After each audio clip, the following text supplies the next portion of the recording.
ये मुद्दा जो आप सब लोगों को मालूम होगा कि कल रात में राष्ट्रवादी कांग्रेस पार्टी के अध्यक्ष शोएब गुड्डू का एक वीडियो वायरल हुआ है, जिसमें उन्होंने ऐसे अल्फाज इस्तेमाल किए हैं कि जो मैं आप लोगों के सामने यहाँ बोल नहीं सकता, बयान नहीं कर सकता। मैं एक अध्यक्ष पद की कुर्सी पर रहे हुए आदमी के मुंह से ऐसे अल्फाज, ऐसे वर्ड जो है ये अच्छे नहीं लगते हैं। एक इंटरव्यू मैंने दिया था जैसे आपके चैनल के माध्यम से कि इलेक्शन होने के दूसरे रोज़ मैंने भिवंडी शहर के आवाम का शुक्रिया अदा किया था, भिवंडी कांग्रेस पार्टी के लोगों का शुक्रिया अदा किया था। तो इनको भी शुक्रिया अदा करना था। मेरे इंटरव्यू के बाद भिवंडी में और भी लोगों ने शुक्रिया अदा किया, रियाज शेख साहब ने शुक्रिया अदा किया, रईस शेख साहब ने किया, और भी कई लोगों ने शुक्रिया अदा किया। तो ये बहुत अच्छी बात है, आवाम का शुक्रिया तो अदा करना था हर किसी को, क्योंकि आवाम ने जिस जज्बे से वोट दिया वो वाकई काबिल तारीफ़ है। मगर कल जो शोएब गुड्डू साहब ने जो इंटरव्यू दिया और उसमें जिस तरह की उन्होंने बातें की, ये एकदम सरासर ये गलत है। हम इसकी निंदा करते हैं। भिवंडी कांग्रेस हमारे वर्करों में, हम लोगों में बहुत बड़ी बेचैनी है उस बात को लेके। हम लोगों ने इसीलिए आज ये आप लोगों को बुला करके हमारा इंटरव्यू दे रहे हैं कि हमारा इस पर निषेध है, और हम ये गुजारिश करेंगे कि हमारे राष्ट्रवादी कांग्रेस पार्टी के जो यहाँ के ऑब्जर्वर हैं जितेंद्र आवाड़ जी, और हमारे जो उम्मीदवार है बाल्या मामा जी, हम उनसे ये गुजारिश करते हैं कि ऐसे सर फिरे आदमी को, ऐसे नासमझ आदमी को, ऐसे जाहिल आदमी को, ऐसे आदमी को अध्यक्ष पद पे रहने का कोई हक नहीं है, जिसको अपनी ज़बान पे कंट्रोल नहीं, जिसको अपनी बातों पे कंट्रोल नहीं। हमारी भिवंडी कांग्रेस पार्टी की ये मांग है जितेंद्र आवाड़ जी से, बाल्या मामा जी से, हम जयंत पाटिल साहब तक जाएंगे, हम शरद पवार साहब तक जाएंगे कि ऐसे गैर जिम्मेदार आदमी को तुरंत इलेक्शन का रिजल्ट आने के पहले उनकी कुर्सी से हटाया जाए, उनको पद मुक्त किया जाए। ये भिवंडी कांग्रेस की मांग है और हम लोग इस पर कायम रहेंगे। अगर हमारी ये बातों को नहीं माना गया तो हम जितेंद्र आवाड़ साहब के बंगले पर भी जाके एक दिन का धरना आंदोलन करेंगे। हम राष्ट्रवादी कांग्रेस पार्टी बम्बई के मुख्यालय पर जाकर के धरना करेंगे। हम अपना निषेध जारी रखेंगे जब तक शोएब गुड्डू को राष्ट्रवादी कांग्रेस पार्टी के अध्यक्ष पद से हटाया नहीं जाता, और जब तक वो सरेआम इस शहर में रशीद ताहिर मोमिन साहब से और रईस शेख साहब से माफ़ी नहीं मांगते, तब तक भिवंडी कांग्रेस उनके खिलाफ में आंदोलन चलाएगी और उनको पद मुक्त करने का हमारा आंदोलन जारी रहेगा। यही हमारा सहमत है। 20 तारीख के इलेक्शन के बाद में सभी शहर में और सभी तबके में बड़ी खुशी का माहौल था कि बहुत अच्छे मेहनत से हमने हमारे उम्मीदवार को वोटिंग की, और सभी पार्टियों ने 4 पार्टी 5 पार्टी जो इंडिया आघाड़ी थी, वो सभी लोगों ने, सभी कार्यकर्ताओं ने मेहनत की। लेकिन राष्ट्रवादी के जो अध्यक्ष है शोएब गुड्डू, इन्होंने कहा कि कोई नेता ने, कोई समाज सेवक ने, कोई नगर सेवक ने, किसी ने कोई ये बोल नहीं सकता है कि मैंने ये वोटिंग परसेंटेज बढ़ाया। ये गलत बात है। आवाम ने, बेशक आवाम का बहुत बहुत शुक्रिया है, आवाम खुद से ज़्यादातर निकली है, लेकिन कार्यकर्ता, नगर सेवक और सभी का पदाधिकारी, सभी पार्टी के, इन्होंने तहे दिल से मेहनत की है और इतनी धूप में घर घर जाके आवाम को वोटिंग के लिए निकाला और वोटिंग करवाई। ये आरोप जो है राष्ट्रवादी अध्यक्ष का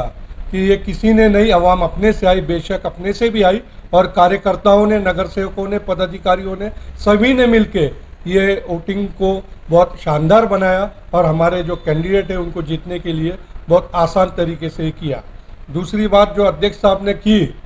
मैं उसका निषेध करता हूँ कि इन्होंने कांग्रेस पार्टी के हमारे जो अध्यक्ष है अब्दुल रशीद ताहिर मोमिन साहब, इनको एक तरीके से बुझी हुई बीड़ी, और जो एमएलए है ईस्ट के रईस शेख, उनको जिस तरीके से जो लैंग्वेज यूज़ किया है, इसका हमको इस लैंग्वेज का हम निषेध करते हैं, विरोध करते हैं। और अगर तुम इस बार इस तरीके से कांग्रेस अध्यक्ष के बारे में जो बोला है, इस तरीके से हमको भी बोलते आता है, हम भी लूज टॉकिंग कर सकते हैं तुम्हारे ताल्लुक से, हम भी तुम्हारे को बहुत सी बातें सुना सकते हैं। लेकिन मैंने ये देखा हो उनकी पूरी इंटरव्यू में कि उनको कहीं ना कहीं ये चीज़ का एहसास हो गया है कि ईस्ट में जो मेहनत और जो अवाम ने जो वोटिंग की है, उसका श्रेय कोई मैं ना रह जाऊँ उसका श्रेय लेने में। उसी तरीके से वेस्ट में जो रशीद ताहिर मोमिन साहब के नेतृत्व में कांग्रेस पार्टी के कार्यकर्ताओं ने एक तरीके से जारियाना और बहुत लाजवाब काम किया हर बूथ पे, उससे उनको ये एहसास हो गया है कि कहीं हमको कहीं ये अवाम भुला ना दे, तो अपने आप बात कहने के लिए शोर मचाना है। तो इसको मैं यही कहूँगा कि जिस तरीके से कुछ नहीं करके शोर मचा के अपने आप को साबित कराना है, यही उनका अंदाज दिख रहा है और दूसरा कुछ नहीं है। मैं फिर कहूँगा कि रशीद ताहिर मोमिन साहब के नेतृत्व में कांग्रेस पार्टी ने जो काम किया भिवंडी लोकसभा में, वो बहुत ही जारियाना काम किया और ये उम्मीदवार को जिताने में उन्होंने बहुत बड़ा रोल अदा किया रशीद ताहिर मोमिन साहब ने। मैं जब खुद माड़ा कॉलोनी में था, मैं अध्यक्ष साहब से, राष्ट्रवादी के अध्यक्ष से पूछना चाहूँगा कि मैं खुद माड़ा कॉलोनी नद्दी नाके पे वोटिंग करवा रहे थे हम, राष्ट्रवादी का एक आदमी नहीं आया वहाँ लोकल। अगर थोड़ा बहुत इमरान वली साहब आने के बाद कोई राष्ट्रवादी का पदाधिकारी नहीं आया कि क्या चला है, कैसा चला है। रशीद ताहिर मोमिन साहब आधा घंटा बैठे, पूरा जायज़ा लिया, पूरे लोगों को बताए कि क्या किया तुमने, कैसा किया। तो मैं इस उनकी जो हरकत है उसका निषेध करता हूँ कांग्रेस पार्टी की तरफ से, हमारे अध्यक्ष साहब के आदेश से। और यही मैं कहूँगा कि इस तरीके से ना इत्तेफाकी माहौल शहर में ना फैलाया जाए। शहर में एक तो लोग परेशान हैं, इतनी मेहनत करने के बाद भी बार बार वोटिंग परसेंटेज चेंज हो रहा है। लोगों को ये डर हो गया है कि कहीं हमारी मेहनत पे पानी ना फिर जाए, और उसमें इस तरीके का तनाज़े वाला इंटरव्यू जो दे रहे हैं राष्ट्रवादी के अध्यक्ष, तो इसका हम निंदा करते हैं और इसका विरोध करते हैं, और इस तरीके से माहौल ख़राब करने का काम ना करें, ये हम उनसे गुजारिश करते हैं। हम तो ये बोलना चाहते हैं शोएब गुड्डू साहब के ताल्लुक से कि पढ़े लिखे होने के बाद भी वो जाहिल तरीके की हरकत करते हैं। हमको हमेशा उनसे उम्मीद यही रहती है कि वो इस तरीके की लैंग्वेज यूज़ करेंगे और इसी तरीके का उनका एटीट्यूड रहता है। तो न्याय जोड़ो यात्रा जो राहुल जी ने भिवंडी से जो गई थी, ये न्याय जोड़ो यात्रा का असर पूरे महाराष्ट्र पे पड़ा है, और भिवंडी शहर से जो गुजरी है, हम भिवंडी वाले किस्मत वाले हैं जो राहुल जी यहाँ से न्याय जोड़ो यात्रा लेकर गए, और उसका असर ये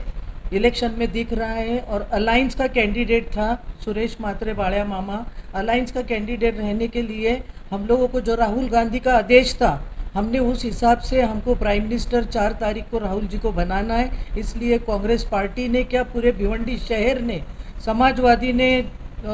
शिवसेना ने, राष्ट्रवादी ने, कांग्रेस ने, और यहाँ तक के आम आदमी पार्टी के केजरीवाल साहब डायरेक्ट जेल से भिवंडी पहुँचे, और उनका भी यहाँ पर आना हमको बहुत फ़ायदेमंद साबित हुआ। और सब लोग चाहते हैं कि मोदी हटाओ और देश को बचाओ। तो शोएब गुड्डू ने आज इस देश जो हालात पर बैठा है और पहुँच गया है, मोदी ने जो देश को पहुंचा है, उस टाइम पर शोएब गुड्डू ने इस तरीके की बात नहीं करना चाहिए। मैं और मेरी पूरी महिला कांग्रेस शोएब गुड्डू के खिलाफ निंदा करते हैं। उन्होंने अपने अल्फाज वापस लेना चाहिए, और हमारे माननीय अध्यक्ष रशीद ताहिर मोमिन साहब के सामने उन्होंने माफ़ी मांगना चाहिए, और समाजवादी के एमएलए रईस शेख साहब के भी पास उन्होंने माफ़ी मांगना चाहिए। इस तरीके से अल्फाज उन्होंने इस्तेमाल कर कर अपने आप को बहुत छोटा बना दिया है, और जिस तरीके से रशीद भाई को बोला है उन्होंने, वो अल्फाज मैं बोलना नहीं चाहती अपने मुंह से, क्योंकि मुझे अच्छा नहीं लग रहा है कि जिस तरीके से जलेली और बुझेली बात, बुझेली पार्टी तो आपकी थी, वो तो अलायंस ने जिंदा कर दिया, अलायंस ने जिंदा कर दिया। अगर अलायंस ने आज वो कैंडिडेट नहीं देता और कांग्रेस पार्टी एक्सेप्ट नहीं करती, नाना पटोले साहब एक्सेप्ट नहीं करते, तो आज राष्ट्रवादी इतने धूम से, इतने अच्छे वोटों से जीतने के काबिल नहीं रहती। राष्ट्रवादी का कुछ भी नहीं था भिवंडी में, सब कुछ खत्म हो गया था। ये फिर से उनको नई जिंदगी दी है, उनको संजीवनी मिली है, तो उनको ये संभाल कर रखना चाहिए, और आने वाले वक्त में देश को बचाने के लिए उनको काम करना चाहिए, नहीं कि दूसरों को बुरा भला बोलकर अपने को अच्छा साबित करने की कोशिश शोएब गुड्डू को नहीं करना चाहिए। मेरी नसीहत है उनको एक ये कि अपने अल्फाज वापस ले और अपने आप को बचा ले, वरना ये झगड़ा बहुत लंबा जाएगा। जिस तरीके से अर्शी ने और आबिद भाई ने बोले कि हम लोग घेराव करेंगे, हम लोग शरद चंद्र पवार साहब के पास भी जाएंगे, हम लोग डॉक्टर जितेंद्र आव्हाड साहब के पास भी जाएंगे, हम लोग जयंत पाटिल के पास भी जाएंगे, और यहाँ तक कि बम्बई राष्ट्रवादी कांग्रेस ऑफिस का घेराव करके, और ये विवियाना मॉल के पीछे जो जितेंद्र आव्हाड साहब का बंगला और ऑफिस है, हम लोग वहाँ पर भी घेराव करेंगे। तो हम लोग अवाम का बहुत बहुत शुक्रिया करते हैं कि अवाम ने एक तरफा होकर, ये मोदी वर्सेस इंडिया की लड़ाई थी, ये बाकी किसी पार्टी की लड़ाई नहीं थी।